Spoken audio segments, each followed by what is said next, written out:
ఇది వచ్చేసి ఏంటో చెప్తాను. ఇది బొట్ట. మీకు అర్థమవుతుందా? బొట్ట కనపడుతుందా? ఇది తీసుకున్నానండి. ఇది వచ్చేసి హాఫ్ షేప్ లో ఉందన్నమాట. మీకు షేప్ అర్థమైంది కదా? హాఫ్ షేప్ లో ఉంది. చాలా బాగా, అంటే నాకు బాగా నచ్చిందండి. ఇది అంత ముందు మీకు ఏ షాపింగ్ మాల్ పీవీపీ మాల్ లో చూసామండి. ఇది చాలా రేట్ ఉంది. అక్కడికి ఎక్కితే చాలా తేడా ఉందన్నమాట రేట్ లో. డిమార్ట్ కి పీవీపీ మాల్ కి చాలా తేడా ఉంటుంది.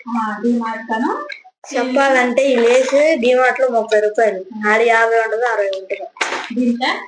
అక్కడ అదేనండి, ఆ రోజు దీని చూస్తే చాలా రేట్ అనిపించింది. దానికి దీనికి చాలా తేడా అనిపించింది. డిమార్ట్ కను పీవీపీ మాల్ అంతే కదా. అందుకని చూడంగానే నేను అప్పుడు అడిగానండి, ఇది ఎంత మీద బాగుంది తీసుకున్నానంటే రేట్ చూసే వరకు నేను వదిలేసాను. అయితే నేను మా అమ్మాయి చూసి, అమ్మ నువ్వు అడిగావు కదా ఆ రోజున, ఇక్కడ రేట్ తక్కువే ఉంది